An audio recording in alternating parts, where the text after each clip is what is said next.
Welcome back to AK Virtual Maths. Today, we're diving straight into a foundational explainer on elements, compounds, and mixtures to get you completely ready for your IGCSE chemistry exams. Whether you're seeing this for the first time or doing some last-minute revision, mastering these three categories is absolutely crucial for understanding literally everything else in chemistry. So, let's get started. Here is our game plan for today. We're covering elements as the basic building blocks, then compounds, which are chemically bonded, followed by mixtures, which are physically combined. We'll wrap it all up with the ultimate exam comparison table and test your understanding. All right, part 1, elements, the basic building blocks, literally just one kind of atom. Okay, so here's a high-yield IGCSE definition you really need to nail down word for word. An element is a substance that absolutely cannot be split into anything simpler in a chemical reaction. And why is that? Because it contains only one kind of atom. Now, those atoms might be cruising around completely solo as single particles, or maybe they're paired up. But if every single atom in that substance is exactly the same type, boom, you've got yourself an element. These building blocks are incredibly diverse. We've got over 100 known elements out there.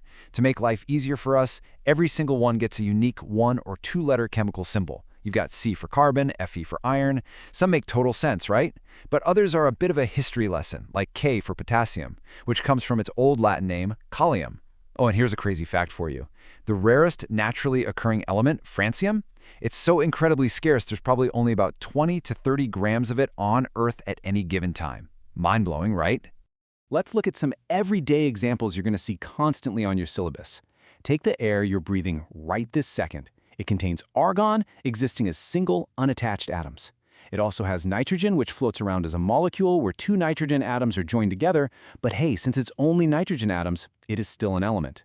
Then we've got solids like sodium, a highly reactive metal, or carbon, which makes up everything from the graphite in your pencil to literal diamonds.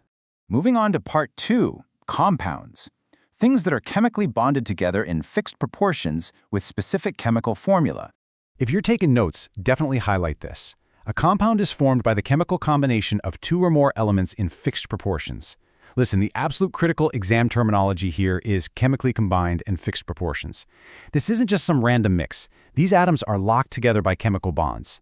That means we always describe them using a very specific, unchanging chemical formula. Plus, a compound usually looks and behaves completely differently from the elements that make it up. Let's ground this with things you see every day. The water we drink, perfect example. It's always H2O, exactly 2 hydrogen atoms chemically bonded to exactly 1 oxygen atom, every single time. Same goes for the carbon dioxide you exhale, CO2. Table salt is sodium chloride, or NaCl, which is actually a really pretty crystal formed from a highly reactive metal and a toxic green gas. Talk about a transformation. And the sand on the beach? That's primarily a compound called silicon dioxide. Fixed rules, fixed ratios. All right, part 3, mixtures. Physically combined together and super easy to separate. So the crucial point here is that a mixture involves two or more substances that are physically mixed together, but absolutely not chemically combined. Because there are no chemical bonds snapping these different substances together, they do not have a fixed chemical formula. And honestly, lucky for us in the lab, because they aren't bonded, they can usually be separated really easily using simple physical methods. We're talking filtration, distillation, evaporation, you get the idea. You interact with mixtures all day long. We mentioned earlier that air contains elements like nitrogen and oxygen, right? Well, air itself is a mixture. It's roughly 80% nitrogen and 20% oxygen, plus a splash of argon and carbon dioxide, all just swirling around together. Your morning shampoo? That is a complex mixture of water, detergents, and fragrances. Or think about stirring salt into a glass of water. The solid salt disappears into the liquid to form a solution. They're hanging out in the same glass, sure, but they haven't actually reacted to form a new chemical. This illustrates the core difference perfectly. Think about sugar dropping into water to create a solution. It dissolves. But hey, if you evaporate the water, you get your sugar right back. That's a physical mixture. Now contrast that with sodium metal violently burning inside a flask of chlorine gas. It's throwing off intense heat and light, producing this white smoke that eventually settles as sodium chloride, table salt. That is a full-blown chemical reaction creating a brand new compound. You cannot just easily unmix that. Okay, part 4, the ultimate exam comparison. This is how you'll tell them apart on test day.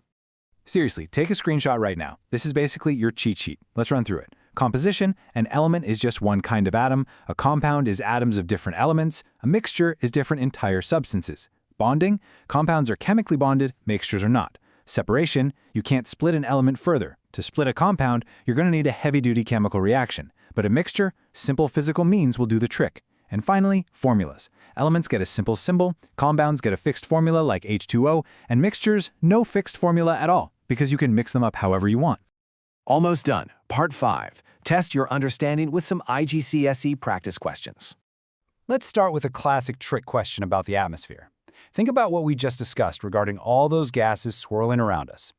Is air a compound or a mixture? I'll give you a second to lock in your answer. Got it? Air is a mixture. It's definitely not a compound because the nitrogen, oxygen, and argon gases are completely separate from one another.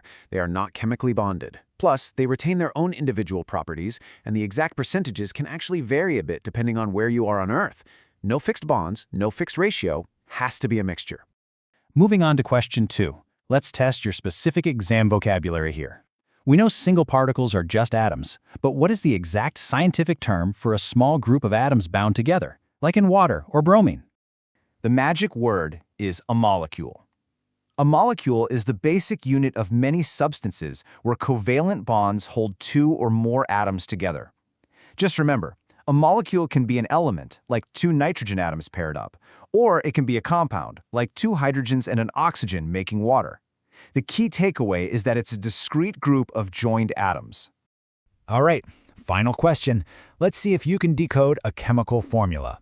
When you see CaO written on a test, what exactly does that tell you about its classification, the elements inside it, and their ratio? That formula tells us calcium oxide is a compound. How do we know? Because it's made of more than one element symbol combined together. Specifically, it tells us it is made of exactly one calcium atom chemically bonded to exactly one oxygen atom. That invisible 1-to-1 ratio is totally fixed, which, as we know, is the defining characteristic of a chemical compound. And that wraps up our explainer on the most fundamental building blocks of chemistry. Before we go, ponder this. If you took one atom of every single element in the universe and threw them into a tightly sealed box, would you end up with a mixture, a massive compound, or just a giant explosion? Let me know your hypothesis down in the comments. If this breakdown helped your revision, please remember to like, subscribe, and share AK Virtual Maths with your classmates. See you next time.